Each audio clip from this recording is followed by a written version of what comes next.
just got in the mail my electric assist for the Cedar strip wah. So we're gonna do an unboxing. This is a used system that I picked up through somebody on the Bent Rider forums. Extra credit for really packing this up well. I think these are some cables most likely. So here's the display. It's actually a little larger than I was thinking it was going to be, which is fine. Yeah, I'll have to work out a way to attach that. Sorry, cat. And then this hefty puppy is the motor itself. And those are the cranks. It is definitely a hefty thing. It is allegedly possible to, boy, I apologize for the cat's butt. It's supposed to be possible to take this outer ring off and to work out a way to do a dual chain ring. I think the ring that's on here is maybe a 44 tooth, I'd have to count. But yeah, that is definitely a hefty, heavy thing.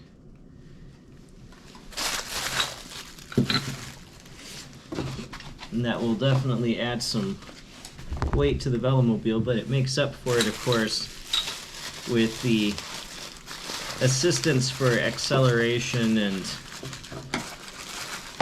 climbing hills. There are other cranks that you can get. In fact, I was just reading the other day that velomobile.nl has some flatter cranks that you can get, because it does tend to be a pretty wide Q factor with this. I've already got the battery, which is actually quite a light and small battery. I'm not looking for huge range with this. And then the cable that runs from the battery and gets spliced in here with the motor.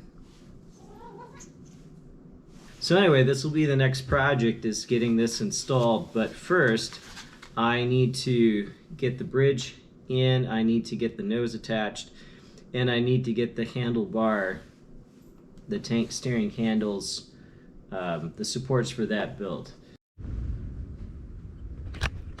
Hello Velomobile fans. Today I am installing the e-assist in the Cedar Strip Velomobile. We've got the motor, which is a TSDZ2. I believe it's the first edition. It's 500 watt motor. It comes with a whole bunch of different things. There's some spacers. Those are only used if you're having problems with clearance. I have no idea if I'll need those, but I'll find out after I install. I've got my bottom bracket clamps and my bottom bracket. I do not have an offset bottom bracket. We'll see if I eventually decide I want one. Unfortunately, I had to cut off the derailleur mounts on there to get it to fit on here like that.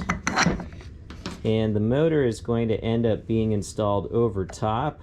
That's a little bit different than how it would be on a trike. On a trike or a recumbent bike or a regular bicycle, the motor hangs underneath, but it needs to be over top in the Velomobile. There's also the speed sensor. That's going to get mounted on the wheel. It'll get mounted to the strut back in here, and then there'll be a magnet that goes on the wheel. Here's the magnet.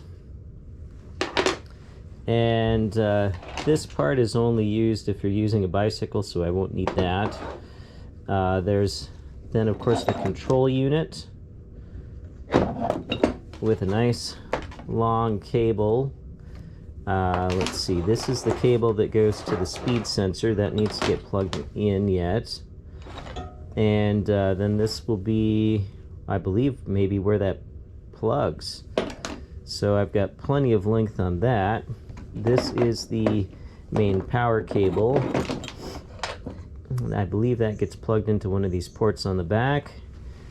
And this end will get plugged in to Well, not plugged in, actually. It'll get soldered in, so I'll have to get my soldering iron. Alright.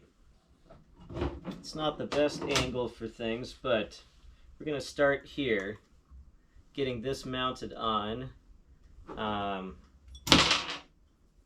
We first need to secure this plate with the 3 holes on here, and between the plate there's also these holes here on the battery mount, and there are little spacers that look like this that are going to go in between there and this plate.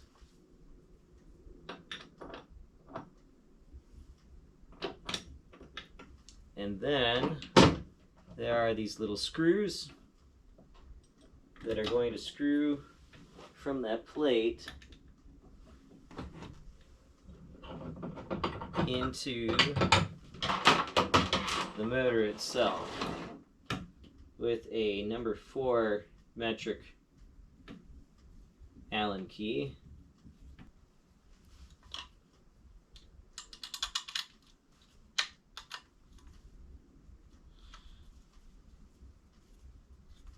This was actually originally kind of all put together, but of course I had to add the bottom bracket mount to it.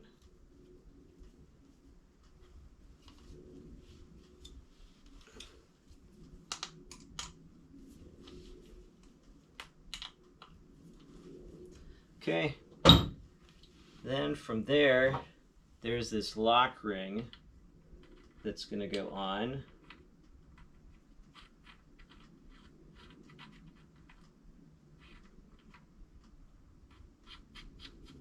And then it uses this wrench to tighten, and the instructions say 40 Newton meters of torque.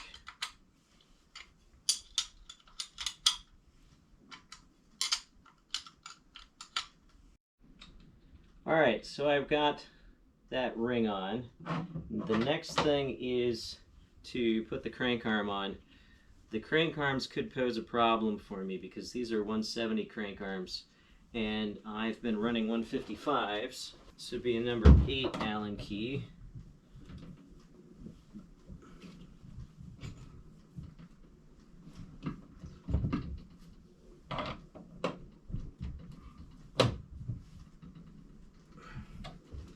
Okay, so now this should be able to be placed in the Velomobile. We're going to go this way.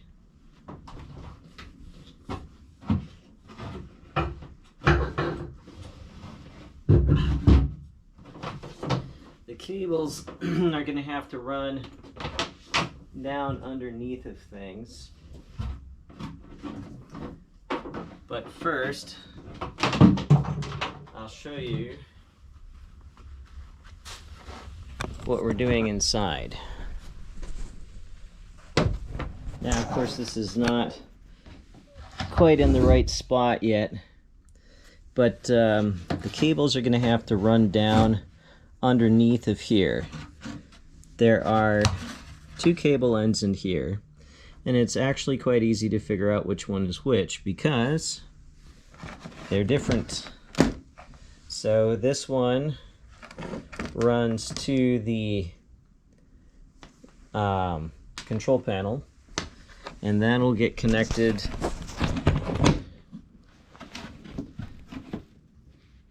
there's a little flat end, plug that in like that. Then the control panel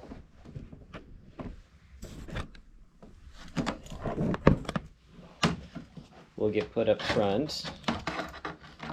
And there's also a little remote button, and I may attempt to use that. We'll see if I've got enough length. And I am a little short here on length. Then the other thing that needs to be installed is the speed sensor.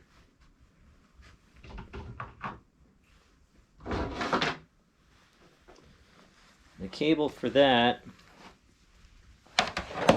has a cable end that looks like that, so it's the opposite of the other cable end, and that also gets connected in here. So what we end up with inside here is this. There's the speed sensor, and there is to the main control panel. And then I have soldered up this. This is the power cable, and this will run to the battery, and there's a connector at the other end for the battery connection. That would be the yellow connector down here. And I believe my battery has that kind of connector on it already. So then we're gonna stick all the wires in here.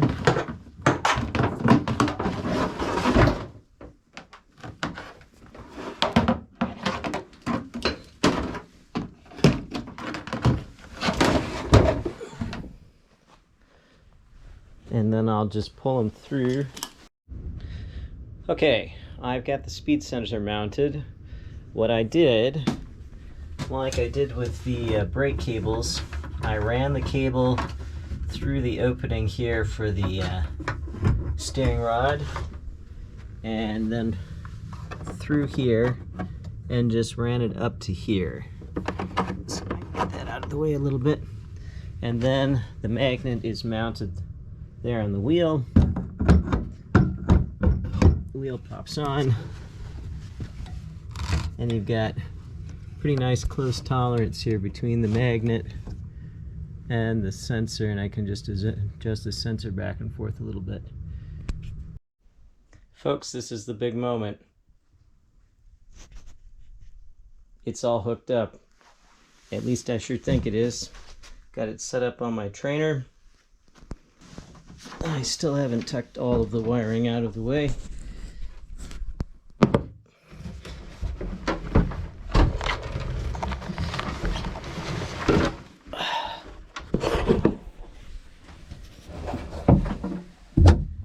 Feet the pedals. It is a very tight squeeze over here on the side. I have to be careful which shoes I use. I have accidentally left this in the highest gear, so let's deal with that. Let's go, well, okay, let's go eco.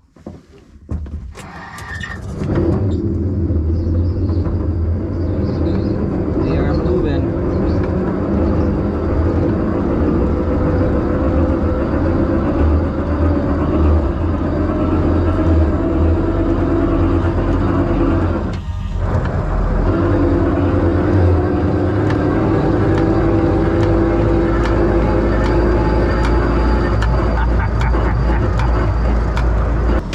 Seems to be working.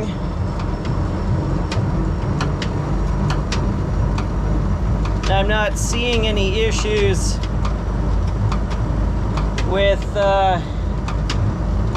flex. Things feel nice and solid, so that's a really good sign. I have already headed out for some testing, about 8 or 9 miles. So here it is in all its glory. Keep in mind that the end of the tail will eventually be carbon fiber, but that's not an urgent thing right now. Here we go.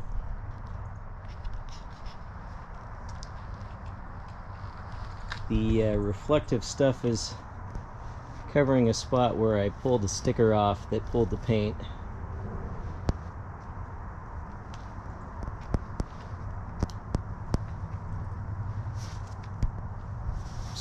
Super happy with how the nose turned out.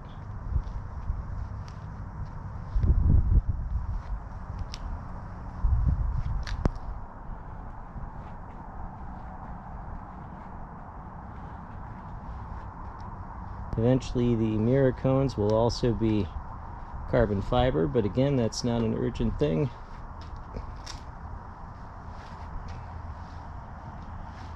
It rides great, it handles exceptionally well. I'm really happy with it.